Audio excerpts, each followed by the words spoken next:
Here's a look at PG&E's current power outage map. The areas marked in purple have power safety shutoffs right now.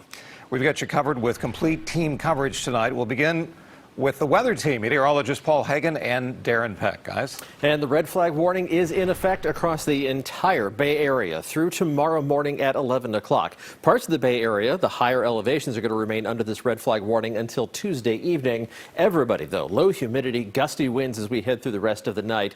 For the higher elevations, we're talking about wind gusts potentially over 70 miles an hour. We've already seen some of those, but even the lower elevations, the valleys and along the coast, sustained winds 20 to 30 miles an hour with some gusts up to around 50 miles an hour. It's part of why we also have a wind advisory. It's in effect through 11 o'clock tomorrow morning. So power outages are going to be possible even outside of those PSPS areas. Let's take a look at the current humidity levels. It's already dropped to the single digits for much of the North Bay and around 10% in the East Bay. For the city, the relative humidity downtown dropped from 77% to 20% in an hour as that dry air has been making its way in with gusty winds from the north, that offshore wind kicking in now. Oakland, 31 mile an hour sustained winds, 20 miles an hour Concord, 28 in Napa, 30 miles an hour in Fairfield. And these are the sustained winds. The gusts are higher, especially as we go up in elevation. Coming up in a few minutes, we'll take a look at some of the highest gusts reported so far, and we'll take a look at Futurecast and how those gusts are going to evolve as we head through the rest of the night, along with the humidity producing that high fire danger. But right now, Darren has a closer look at one of the trouble spots we're keeping an especially close eye on. Right, Paul, because this wind event is not going to be experienced the same way across the Bay Area. Some locations feel it much harder than others, and the East Bay Hills is one of those. So let's come in for a close-up look at that. We're going to take a look at the current wind speeds for where they stand now, and you can see that 43-mile-an-hour gust being recorded up in the Berkeley Hills. Keep in mind, we've already hit 80 in the hills above wine country, but more on that later. The wind speeds down along 880 are in about the 20s right now for gusts, but look at the reading from the Berkeley Hills. This is why it was advised to evacuate there before this event started. And as we play this forward into the overnight hours, that theme is going to continue. Stronger winds up in the hills. In fact, as these winds race into the Bay Area from the east, as they hit the ridges of these mountains, they get forced downhill with more momentum. In other words, they speed up and they become more troublesome. So the theme on this is, if you're on the west side of a mountain range, anywhere in the Bay Area, but right now we're looking at the East Bay Hills, you're of higher level of concern because the winds will be gusting much stronger there. Even by 3:30 in the morning, you're still seeing much more troubling winds up in the Berkeley Hills. There's Montclair, in fact, where Dahl Lynn's going to be reporting for us live here in just a moment, just to point out some of the trouble spots. In fact, we're going to have more on that coming up here in just a second. As Darren mentioned, KPIX 5 reporter Dahl Lynn is live in Montclair with how folks are dealing with the darkness and how fire departments are handling the high fire danger. Right, Paul. So a lot of candles, a lot of flashlights. Some people tell me they're going to go to bed early. I want to show you the normally busy Montclair district. Right now, all the traffic lights are out. So what they're doing is they're putting these sandwich boards at these intersections with stop signs, basically stops these signs at all four corners of the intersection. Problem is the high winds are knocking these sandwich boards over. They have these little sandbags right here, but high winds still knocking them over, and there's a police officer driving around every 5 or 10 minutes. He'll come back, pick it up, and prop it up. I want to come to LaSalle Avenue right here. So normally, even after the business is shut down, there would still be some lights actually inside, but as you can see, you can barely make out the storefronts along LaSalle Avenue, so it is complete darkness right now. As the winds picked up, the lights went out. PG&E turned off electricity in parts of the East Bay Hills after 8:30. In Contra Costa County, Orinda police turned on their emergency lights to alert drivers of the outage at the large intersection of Camino Pablo and Santa Maria Way. It's pretty dangerous. Well, for instance, like when I came across here and I saw you guys, I didn't see you until you had your flashlight out. In the Oakland Hills, shoppers and diners fled the popular Montclair Village after it went dark. It's kind of scary, especially it's so dark. One resident wonders if a fire breaks out, how will she get evacuation orders and other important information? She signed up for AC Alert, but says her cell phone reception is spotty at her house. I do not have any phone or internet connection through Comcast because their power supply is relying on PG&E. Earlier in the day, business owner Paul Shorch was packing and moving gelato out of his candy store. It sucks. It's like hours of just running around trying to just scrambling. He also owns a printing business a block away, which he plans to shut down on Monday. 5 machines that all run on 220. It's not as simple as getting a little generator. PG&E says the shutoff will prevent their equipment from causing any fires. Oakland Fire Department spokesman Michael Hunt tells me they've increased their staffing level during this red flag warning.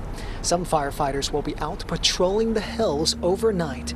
On top of the increased staffing level for many fire departments, Hunt says 300 additional firefighters and fire apparatus from jurisdictions around the Greater Bay Area are working as strike team members. They have been pre-positioned in strategic locations across the region as part of a coordinated effort to knock out any fires that pop up. Contra Costa County Fire Protection District today advised people who live in high fire danger areas to pre-evacuate if they can stay with family and friends. But it's pretty uprooting, so we don't really have a place to go unless we check into a hotel, and we're probably not going to do that, but stay alert. Daw, where you are in Montclair, we should remind viewers, the residents in that area have those small, narrow roadways leading to their homes. So a dangerous area, certainly when wind conditions pick up. So how are the winds right now as the night goes on in your spot? Yeah, at times very gusty. The winds really start to pick up just past 10 o'clock. Earlier in the afternoon, very calm, but after 10 o'clock, the winds really picked up. I have a kind of unscientific experiments right here. I tied 2 ties to this tripod. You can see it's pretty calm right now, but at times it really picks up. I was sitting in that white van right there. It's a fairly high profile, so it's a little Ford Transit van. And around 10:30, winds were kind of pushing the van a little bit. Not just that, it also picked up enough debris to hit the side of the van, and that's when I knew it really got my attention. I was looking at the clock. That was around 10:30. So, by the way, Michael Hunt over at the Oakland Fire Department told me earlier, as of 8:30, about 10,000 Oakland residents without power due to PSPS. I'm sure that number will go up as we progress into the morning hours. All right, Daw Lin in Montclair area. Daw, thank you for that. Winds are picking up speed around the North Bay as well tonight, and a lot of residents are finding themselves in the dark yet again. And KPIX5's Joe Vasquez is live in Santa Rosa with the latest. Hey, Joe. Brian, I'm in Oakmont. This is in eastern Santa Rosa, an area that was hit hard by the fire just last month, the Glass Fire.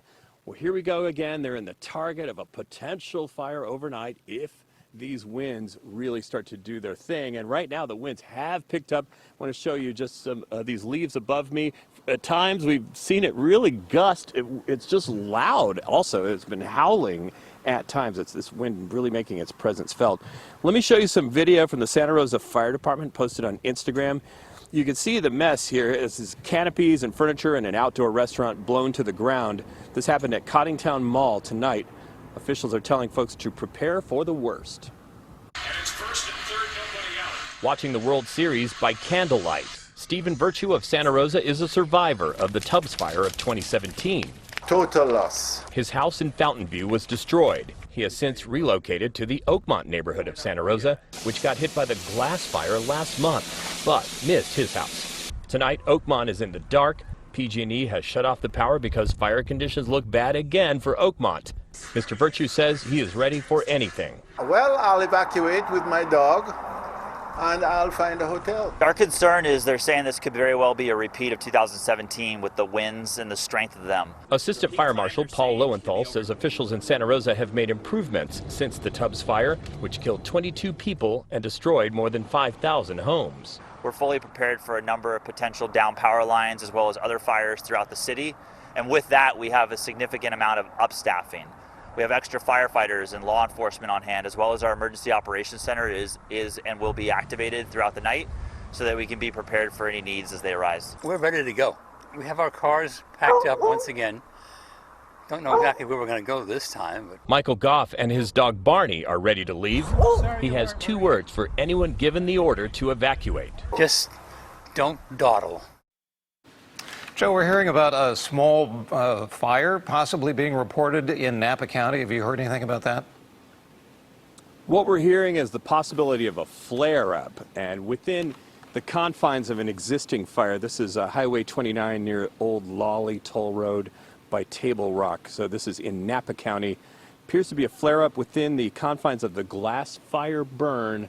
We're just going to keep an eye on that one. Of course, if it's within the confines and that's mostly contained or totally contained at this point, normally that'd be fine, but these high winds, anybody's guess on what could happen. So far, we don't know what the timing on this is, Brian, but we're worried about it in the overnight hours, really starting now up until the morning hours. Yeah, exactly the problem. In Oakmont, in East Santa Rosa, Joe Vasquez. Joe, thank you. Yeah.